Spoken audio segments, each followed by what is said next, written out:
സുന്നി സമൂഹത്തെ മുഴുവനും ലൈംഗിക ശുദ്ധിയില്ലാത്തവരാണെന്ന് വിളിച്ചുകൂവിയ താങ്കൾ സുന്നി സമൂഹത്തിലെ പണ്ഡിതന്മാരെ നിസ്സാരപ്പെടുത്താൻ വേണ്ടി എന്തിന് ഇൽമിനെ നിസ്സാരമാക്കി?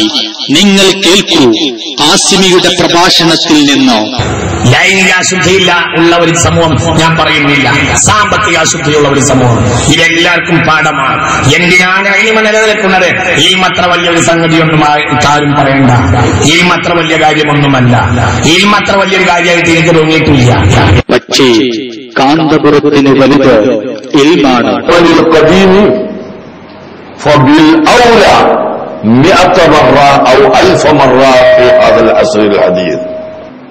एक जगह से निकाल के हर जगह थोड़ा सा चलाना तो दर्द हो गया, दर्द कम हो गया, खत्म हो गया. ഖാരി ദർസ് നടത്തുന്ന ചില ആളുകൾ ദർസിന്റെ ഖത്മിന് വേണ്ടി പരസ്യം എഴുതി വിട്ടതാണ്.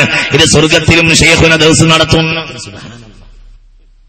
ഹദീസ് പറഞ്ഞ ഹബീബ റസൂലുള്ള സ്വർഗത്തിൽ, കിതാബ് എഴുതിണ്ടാക്കിയ ഇമാം ബുഖാരി തങ്ങൾ സ്വർഗത്തിൽ, ഇവരൊക്കെ സ്വർഗത്തിലിരിക്കവേ അതിനേക്കാൾ വലിയ പുതിയൊരു ശൈഖ് ഇന്നത്തെ ഒരാൾ കുപ്പായത്തിന്റെ വെളുപ്പിന്റെ പേരിൽ വണ്ടിക്ക് പൈസ കൂടി എന്നതിന്റെ പേരിൽ ഞാനിന്റെ ഒരു ശൈഖുന.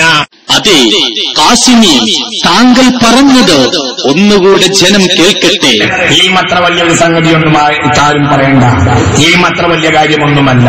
ഇൽമത്ര വലിയൊരു കാര്യമായിട്ട് എനിക്ക് തോന്നിയിട്ടില്ല. ഓ മൗലവി, ആരുടെ ഇൽമാണ് താങ്കൾക്ക് വലിയ കാര്യമായി തോന്നാത്തത്? ഇൽമ വലിയ കാര്യമായിട്ട് ആരും പറയണ്ടെന്നോ?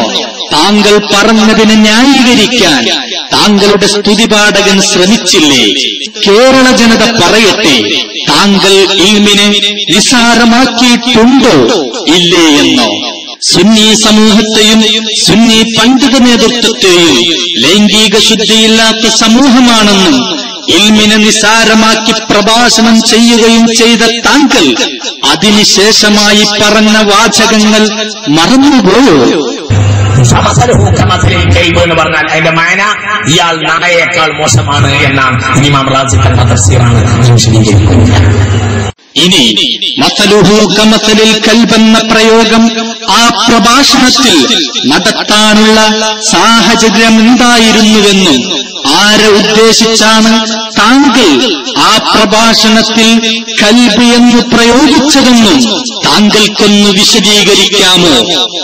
അദ്ദേഹത്തിന്റെ സ്തുതിപാഠകൻ മസലുഹു കമസലിൽ കൽബെന്ന പ്രയോഗത്തെ ന്യായീകരിക്കാൻ ശ്രമിക്കുന്നത് നിങ്ങളൊന്ന് കേൾക്കൂ. ഇനി യഥാർത്ഥത്തിൽ മേൽശകലം എവിടെ, എന്തിന് ഉപയോഗിച്ചു എന്ന് നിങ്ങൾ പറയണ്ടേ? ലക്ഷ്യം തെറ്റിയ ഇൽമിലൂടെ അവതരിച്ച ഇസ്രായേലി പണ്ഡിതനെക്കുറിച്ച് വിശുദ്ധ ഖുർആൻ പറഞ്ഞത് ഖാസിം ഉസ്താദ് ഉദ്ധരിച്ചു.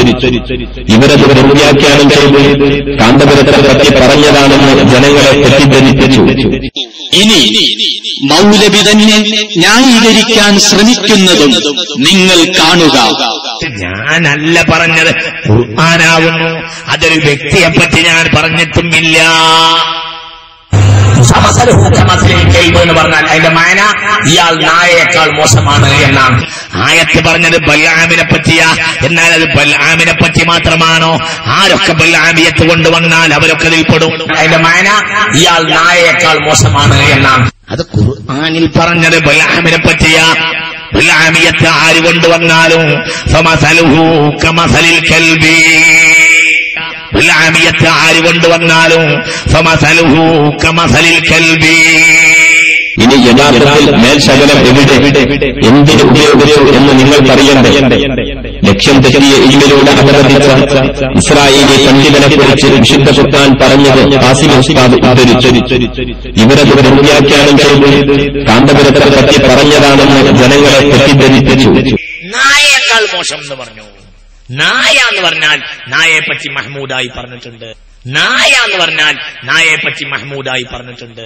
മൗലവി സാഹിബിനോടും സ്തുതിപാഠകൻ ഫൈസിയോടും ഒന്ന് ചോദിക്കട്ടെ, ആ പ്രഭാഷണത്തിൽ എന്തിനാണ്, ആരെ ഉദ്ദേശിച്ചാണ് ലക്ഷ്യം തെറ്റിയ ഇസ്രായേലി പണ്ഡിതനെ കുറിച്ച് പ്രയോഗിച്ച മസലുഹു കമസലിൽ കൽബെന്ന പ്രയോഗം താങ്കൾ എടുത്തുദ്ധരിച്ചത്?